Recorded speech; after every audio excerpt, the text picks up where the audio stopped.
Hello, beautiful world, and welcome to today's video. I thought it would be a good idea for me to talk to you today about how you can create a healthy approach to diet and nutrition. So let's jump into it. Let's talk about some of the different diets that are out there or that you probably see on the news or you probably see on the internet.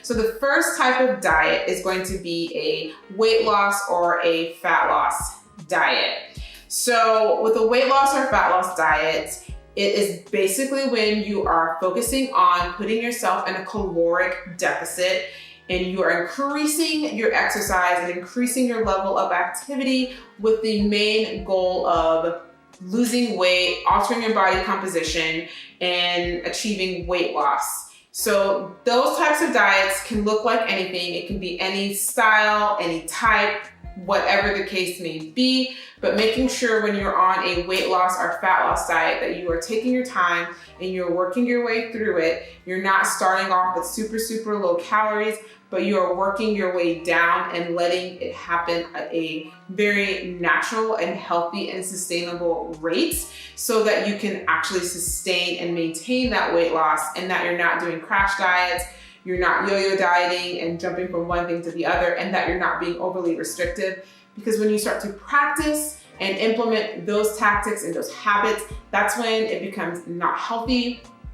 And that is also when it's gonna open the door for a bad relationship with food, disordered eating, all those things are gonna come crashing in. So you want to make sure that if you are on a weight loss or fat loss diet, you are again making it sustainable, making it easy, not rushing into things, but just starting off and slowly working your way through it until you are able to achieve your desired weight or your desired goal. The second type of diet is a specialty diet, and I touched on this previously. So the specialty diet, this is specifically for someone who has a health condition or health complication or a chronic illness or chronic condition, which dictates what they can and can't eat because it's what their body is able to basically digest and process and what's keeping them healthy. So examples of specialty diets is going to be if you are lactose intolerant, there is a specialty diet that you follow. You have to be dairy free. If you are a person that is gluten intolerant or you have celiac disease, your diet's gonna basically look like for you, no gluten. You're gonna have to avoid that food group. If you're a person who has a severe allergy to peanuts, you're going to have to cancel out all products that contain peanuts or that were made in a place or processed in a place where peanuts were around because you have an allergy to that and it can cause an adverse reaction within your body. If you have a chronic illness or a chronic condition that you are seeking to manage, such as endometriosis, PCOS, type 2 diabetes, or high blood pressure, your diet is going to be different because there are going to be foods that you should eat more of and foods that you should limit or omit. If you have digestive disorders such as IBS, or IBD, inflammatory bowel disease, or irritable bowel syndrome, the things in the foods that you eat are going to be different according to what your body can tolerate and what it cannot tolerate. So specialty diets are specifically for people who have health complications or chronic conditions that they are seeking to manage through nutrition. Third diet is going to be the elimination diet, and I also touched on this previously. So with an elimination diet, this is a diet that has a specific start and a specific end, typically about 4 to 6 weeks. And with this diet, there are particular food groups that are being omitted strategically over that period of time to determine how it is affecting the body and what it's causing or what it's doing to the body. Is it easing the symptoms that that person is experiencing? Those kinds of things. So it's really to help identify if there are food intolerances or food allergies that is causing the symptoms of the body to present themselves. This is a common style of diet for those that have issues with digestive issues such as irritable bowel syndrome, inflammatory bowel disease.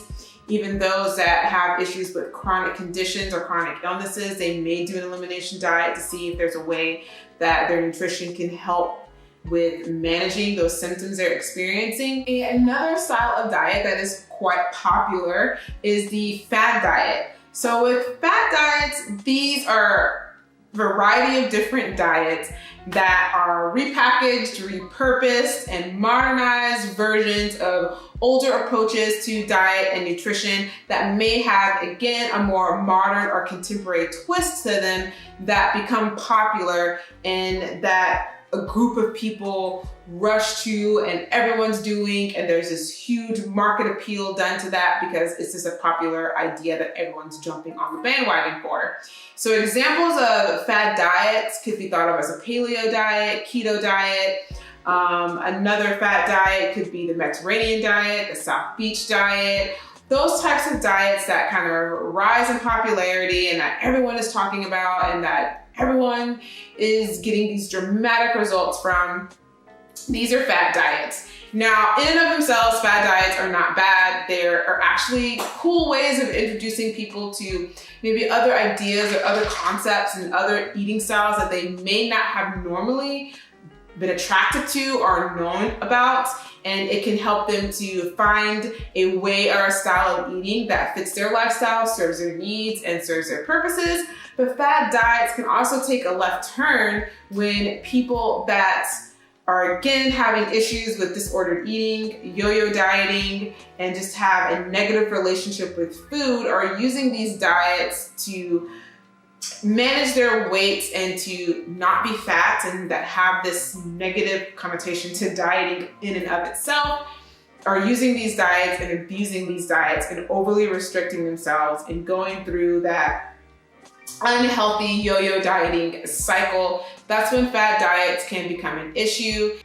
And the last type or way of diet, which really isn't a diet, but I did want to kind of talk about this, is eating styles. So with different eating styles, this is basically based on a person's personal preference, tastes, likes, or dislikes concerning what food that they like to eat.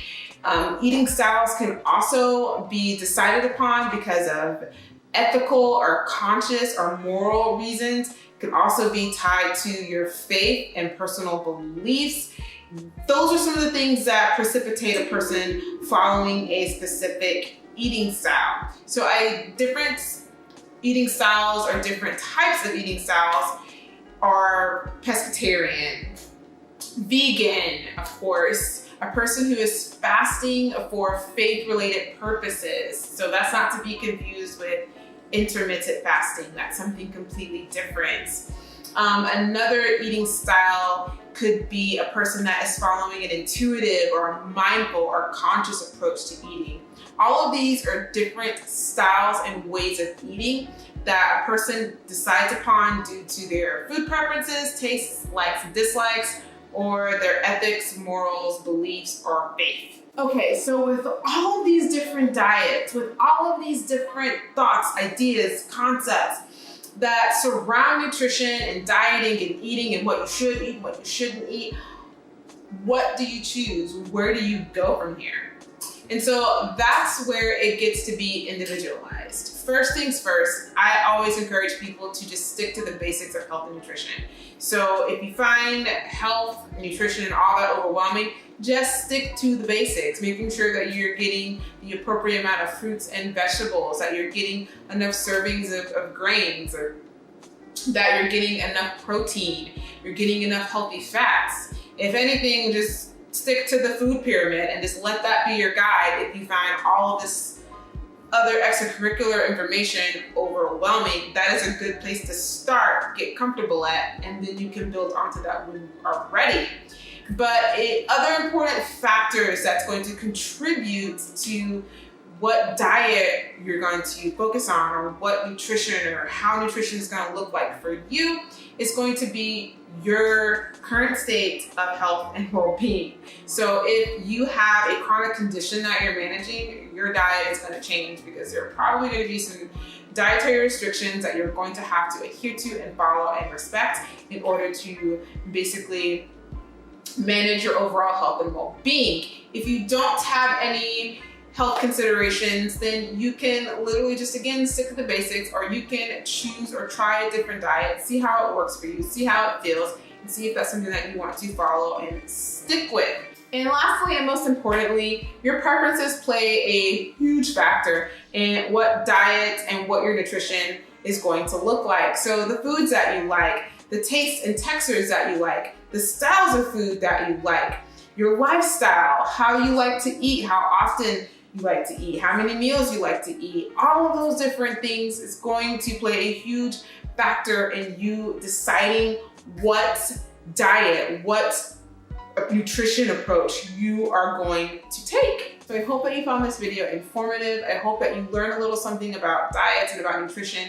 Enjoyed this video, make sure you hit that thumbs up button. Also, make sure that you hit the subscribe button and ring the notification bell, since I will be spending some time at the beginning of this new year breaking down different diet styles, from fad diets to elimination diets to specialty diets. I'm going to break them down, explain them to you, and give you some more information so that you can learn more about these diets, see what fits you, what fits your lifestyle, and what fits your current needs at this moment, and decide if that's something that you want to implement in your life. So as always, here is to redefining health and staying forever young.